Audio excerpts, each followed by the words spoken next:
Donc je m'appelle Guy Tisserand, j'ai 58 ans, bientôt 59.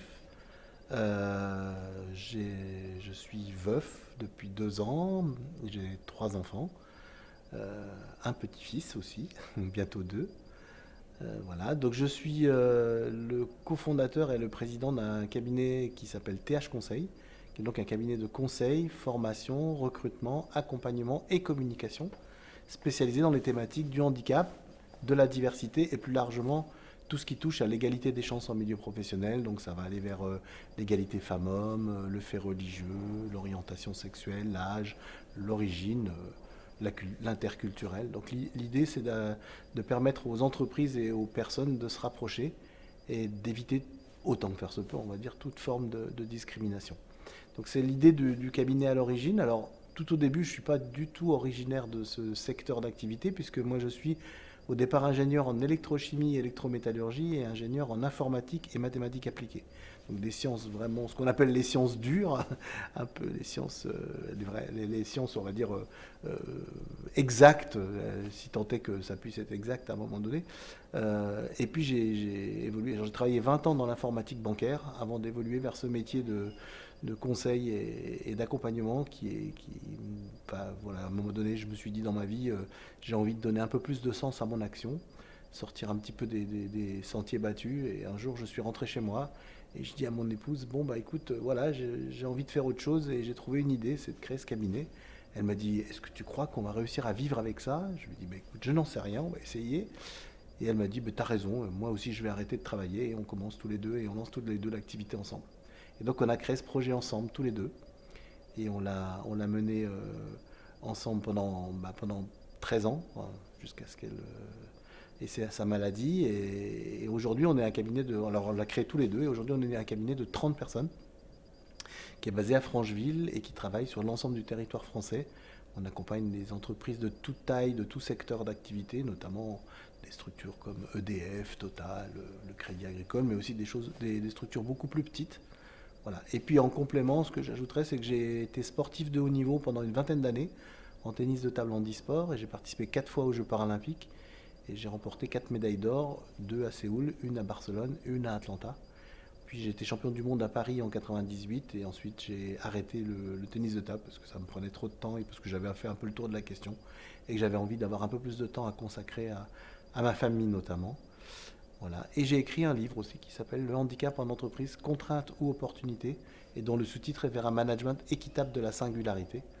Et donc c'est un livre qui a pour objectif de synthétiser à peu près toute l'approche qu'on peut être amené à avoir sur ces sujets-là, enfin en tout cas que nous on promeut sur ce sujet-là, pour aider les employeurs, les référents handicap et diversité, les managers, enfin toute personne qui peuvent être en interaction avec des personnes handicapées, à mieux comprendre le sujet et à mieux le prendre, alors non seulement le comprendre, mais le prendre en compte aussi, pour que les choses se passent dans les meilleures conditions. Voilà. Donc en gros, très rapidement, synthétiser qui je suis et quel est mon parcours. Et j'ai 3 enfants absolument extraordinairement géniaux. Et ça, c'est cool. Voilà.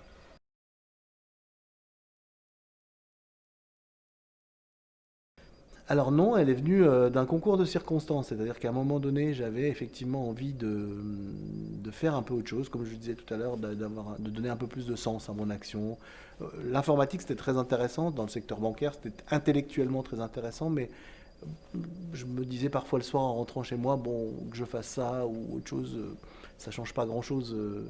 Enfin voilà, je ne fais pas mon petit colibri qui essaye de faire d'éteindre l'incendie tout seul. C'est-à-dire que ça me ça manquait un peu de sens pour moi. Enfin en tout cas au niveau de tout ce qui est éthique et tout ça. Et c'est des choses qui sont très importantes pour moi. Et à l'époque, j'étais président du club de tennis de table dans lequel je jouais moi-même. C'était un club de plus de 200 adhérents avec une section handisport qu'on avait créée avec mon épouse aussi, et avec un nombre très important de pratiquants non handicapés. Et on avait décidé d'organiser la Coupe du Monde de tennis de table handisport à Sainte-Foy-les-Lyons, donc au club où on était, en faisant venir les meilleurs joueurs du monde en région lyonnaise. Et c'était quand même une manifestation tout à fait significative, puisque le budget prévisionnel de cette manifestation était de 150 000 euros, ce qui pour du handisport est quand même tout à fait gigantesque en fait. Et là, l'objectif était de trouver des financements en fait pour pouvoir boucler le budget de cette manifestation. Et j'ai commencé, étant président du club, j'ai été presque désigné d'office pour être on va dire, le premier chercheur de ressources, même si d'autres, bien sûr, donnaient aussi leur obol et leur investissement sur le sujet. Et donc je suis allé voir pas mal d'entreprises en leur disant est-ce que vous accepteriez d'être partenaire de la manifestation. Et plusieurs d'entre elles m'ont dit à ce moment-là bah écoutez, oui, on veut bien être partenaire, mais en fait, ce qu'on voudrait, c'est être meilleur sur le sujet de l'emploi des travailleurs handicapés, mais en fait, on ne sait pas du tout comment s'y prendre.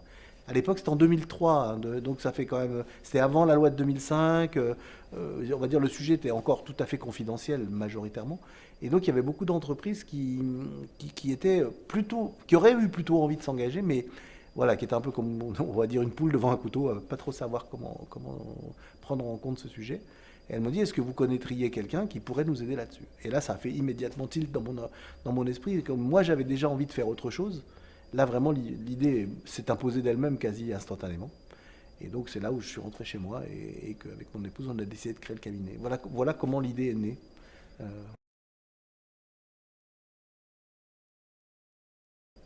non, peu de choses. Il a existé peut-être un ou deux cabinets en France à l'époque qui travaillaient déjà un peu sur le sujet, mais c'était quand même tout à fait c'était vraiment le début, quoi. Des structures de conseil comme on peut avoir aujourd'hui, c'était quasi enfin, je ne veux pas dire inexistant parce que c'est pas vrai. Il y avait notamment un cabinet qui fonctionnait bien, qui est toujours enfin, qui existe toujours aujourd'hui, qui faisait un travail tout à fait de qualité aussi. Mais ça restait quand même tout à fait, enfin dire ponctuel, et il y avait très peu de structures qui vraiment s'engageaient dans des démarches volontariste. La loi de 2005 a quand même fait beaucoup changer les choses. Et puis il y a aussi tout ce qui touche à la responsabilité sociétale des entreprises, à l'image des entreprises, où les entreprises se sont dit oui, mais à un moment donné, on ne peut pas rester à rien faire, quoi. Indépendamment de l'obligation d'emploi intrinsèquement, il y a d'autres enjeux qui sont majeurs dans ces domaines-là. Et donc, de ce fait-là, elles ont commencé vraiment à s'engager. Je me rappelle, alors il y a une anecdote d'ailleurs qui a vraiment déclenché la création du cabinet que je raconte souvent, c'est que en 2000, au printemps 2004, on a décidé de partir en week-end dans le Luberon, dans une maison de la famille de mon épouse. Et mon beau-frère, qui était dirigeant d'une structure sur Paris, une grosse société à Paris, il était directeur général, adjoint, en discutant de manière complètement fortuite, me dit ah mais au fait, tu pourrais pas me donner les coordonnées de quelqu'un qui pourrait aider mon DRH parce qu'il voudrait lancer une politique handicap, mais il sait pas du tout comment s'y prendre. Et je lui dis mais c'est incroyable cette coïncidence. Je lui dis bah oui, nous sommes en train de faire ça. Il me dit c'est dingue. Bon bah attends, je te donne les coordonnées de mon DRH et ça a été notre premier client en fait, de manière complètement fortuite, hein, puisque on n'avait même pas parlé de ça. Mais c'est qu'il y avait à un moment donné, il y a eu un alignement de planètes. Parce que l'idée qu'on a eue, en fait, elle a rejoint finalement un besoin que les entreprises exprimaient de plus en plus. Et une lumière, c'est-à-dire que la première loi sur l'emploi des personnes handicapées date de 88. Donc il y a eu une petite vingtaine d'années de maturation pour que les entreprises prennent quand même enfin conscience qu'il y avait des choses à faire. Et puis là, à partir de 2005, il y a vraiment eu un énorme booster. Et aujourd'hui, la plupart des entreprises enfin, au moins s'intéressent au sujet, voire pour certaines d'entre elles ont des politiques très engagées et très volontaristes. Mais il y en a certaines qui sont encore un peu au démarrage, mais de plus en plus, enfin, la majorité des entreprises aujourd'hui ne peuvent pas passer à côté du sujet, quoi. Donc c'est vraiment, voilà. Ah oui, là ça fait exactement 15 ans, puisque en fait nous on l'a créé en septembre 2004, et là on est donc en novembre, décembre 2019. Donc en 15 ans, j'ai souvent tendance à dire, quand on a créé le cabinet, on se disait qu'on était plus compétent que les gens qu'on conseillait, mais si je nous compare à ce qu'on avait comme compétences à l'époque par rapport à aujourd'hui, je pense qu'on était beaucoup moins compétent que la majorité des entreprises qu'on conseille aujourd'hui. Donc en fait, il y a eu une vraie évolution de la maturité de la connaissance. Ça ne veut pas dire qu'il n'y a plus rien à faire et que tout est réglé, mais ça veut dire qu'il y a eu beaucoup de progrès faits dans ce domaine depuis 15 ans. Et aujourd'hui, ben, on a quand même continué, bien sûr, à réfléchir et à avancer.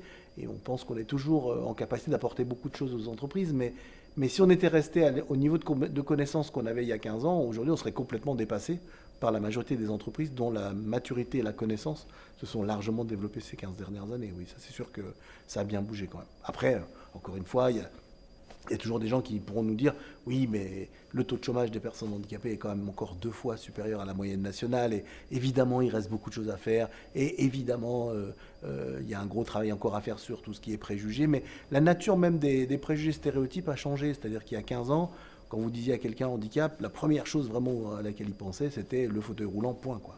Aujourd'hui, quand même, les gens comprennent que la majorité des handicaps, 80% des handicaps, ne se voient pas, que le handicap mental, le handicap psychique fait beaucoup moins peur qu'il ne... Alors, ça ne veut pas dire qu'il ne fait plus peur, mais il y a quand même des évolutions qui ont été faites. On voit des tas d'actions qui sont entreprises. On est ici dans un ESAT où ils ont une compagnie théâtrale qui est vraiment super et qui intervient dans les entreprises aujourd'hui, et ça fonctionne vraiment bien. Donc, il y a beaucoup de choses qui ont avancé. Après, encore une fois, il reste beaucoup de choses à faire. Mais heureusement, sinon, j'aurais plus rien à faire, en fait. Non, je ne crois pas que ça arrivera un jour, en fait, malheureusement.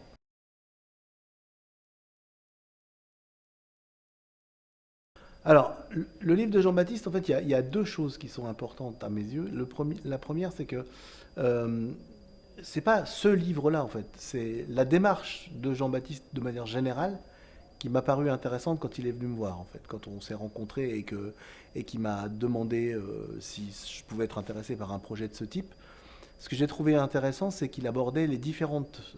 il se focalisait... Alors là, évidemment, compte tenu de l'activité que j'ai aujourd'hui, le fait que ce soit un focus sur l'emploi, bah forcément, ça me parlait d'autant plus. Mais pourtant, je trouve que les autres thèmes qu'il a abordés sont aussi des thèmes, alors qui sont souvent moins traités d'ailleurs, comme bah, par exemple la vie affective, c'est quelque chose qui est souvent assez tabou en fait. On a du mal à parler de ça. Le corps des personnes handicapées est quelque chose qui est souvent pas très bien vu ou pas très bien, enfin, qui génère souvent un peu de difficulté pour les gens. Et donc, je trouve qu'il a abordé des thèmes pas faciles. Et il les a abordés, moi j'avais regardé un peu les autres livres et j'avais trouvé qu'il les avait abordés avec un œil de respect en fait, un œil respectueux. Et j'ai trouvé que sa démarche était intéressante pour ça. Après, bah, évidemment, le fait qu'il y ait un focus sur l'emploi, bah, compte tenu de l'activité, c'est naturellement intéressant pour nous. Et puis bah, le fait d'être partenaire. Alors là, en l'occurrence, sur des projets comme cela, on n'est pas sur le fait de dire je suis partenaire à X euros pour qu'en contrepartie, ça me rapporte Y euros. On n'est pas du tout dans une logique purement financière. On est vraiment dans une approche où on se dit bah, ce genre de bouquin peut continuer, participer du changement de regard et de l'évolution des mentalités. Je parlais tout à l'heure des 15 dernières années. Mais il y a encore quand même plein de boulot à faire. Et ça, c'est le genre de livre avec une vision qui n'est pas, d'ailleurs, qui n'est pas une vision trop non plus j'allais dire, misérabiliste ou voire affective en fait. Hein.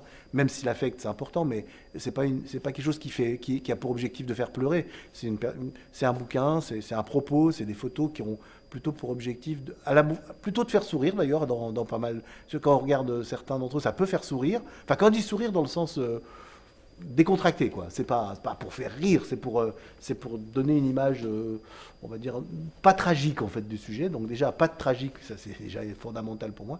Et deuxièmement, parce que en fait, on est dans une approche qui est construite autour de la notion de respect, et que ça c'est quelque chose qui, à mon avis, est fondamental pour permettre à chaque personne en fait de trouver sa place dans la société. Donc la notion de respect est essentielle en fait, de mon point de vue. Et ce projet rentre très bien dans cette logique.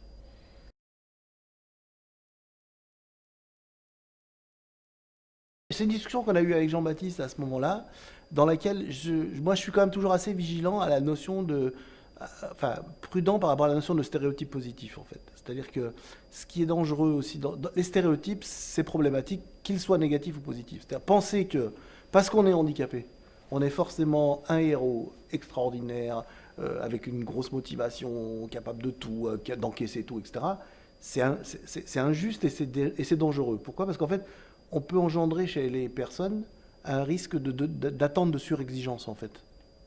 Et donc se dire, mais en fait, à partir du moment où on est handicapé, si on est d'abord hyper performant, hyper motivé, hyper dynamique, joyeux, etc., bah, c'est juste normal puisqu'on est handicapé en fait.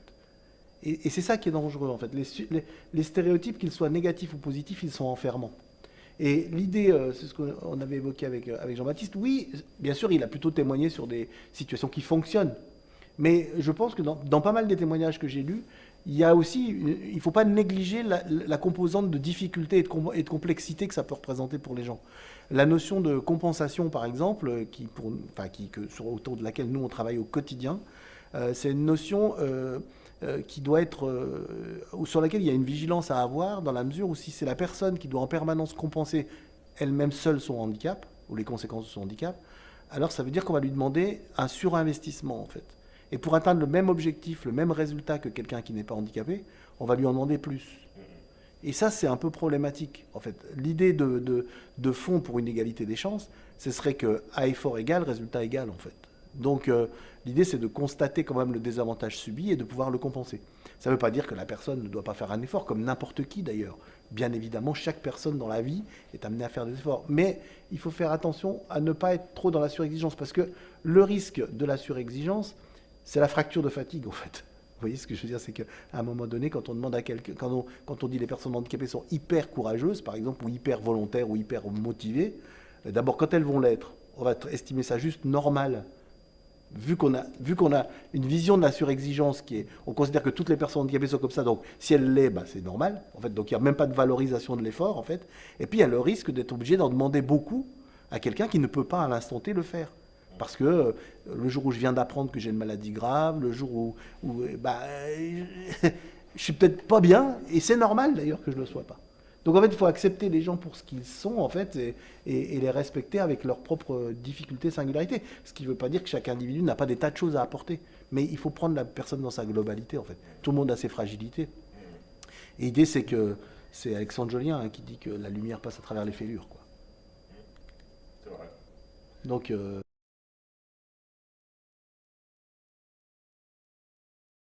alors c'est vrai, c'est la notion de on revient à la notion de résilience en fait. On pose la question de la résilience. Alors la résilience c'est essentiel, c'est-à-dire que c'est clair que si on a... Mais d'abord, on ne peut pas être résilient seul déjà. Donc il faut aussi se dire que si par exemple on a pu être résilient, si moi aujourd'hui j'estime que j'ai une vie qui me comble, même avec les difficultés que j'ai rencontrées, mais qui me comble et sur lequel je suis heureux, c'est parce qu'aussi j'ai été bien accompagné, bien entouré, avec des gens qui m'ont aidé. Donc c'est pas non plus une victoire seule déjà, la première chose. Donc ça dépend. On peut avoir des gens qui pourraient, mais qui sont mal accompagnés ou pas accompagnés, ou qu'on laisse tomber et qui du coup se retrouvent dans une grande difficulté alors que peut-être qu'ils auraient pu réussir si on les avait accompagnés. Donc il y a cette logique de résilience accompagnée, c'est-à-dire la résilience pour moi seule ça n'existe pas. Et puis la deuxième chose, c'est que ça dépend du contexte dans lequel on est et puis aussi de ses propres ressources personnelles. Donc oui, alors en fait c'est toujours pareil, c'est quand il nous arrive une grosse difficulté, ça va nous amener à devoir nous débrouiller autrement. Jusqu'au jour où si jamais il y a trop de difficultés, on peut finir par couler complètement. Donc il n'y a pas de réponse univoque à ça. C'est ça qui est d'ailleurs très intéressant dans l'être humain, c'est qu'il n'y a pas de réponse univoque et absolue. La seule réponse univoque qu'on peut avoir, c'est de dire que chacun est particulier, quoi. Donc c'est ça qui est intéressant en fait. C'est la singularité. C'est la notion de singularité et c'est la notion de réponse aux problématiques, aux besoins spécifiques des gens, non pas dans une logique de traitement de faveur, mais dans une logique d'égalité des chances et de non-discrimination. En fait, c'est vraiment ça l'essentiel de mon point de vue. Et ce livre est intéressant parce qu'il montre, c'est pas uniquement une photo à l'instant T, entre guillemets, d'un super-héros, quoi. Parce que ça aurait été un bouquin de super-héros, ça m'aurait pas très intéressé, moi, personnellement. Les super-héros, ils sont intéressants quand ils ont des fêlures, hein, ou des fragilités, sinon... C'est vrai. Sinon, c'est pas drôle en fait. Enfin, sinon, c'est même pas intéressant.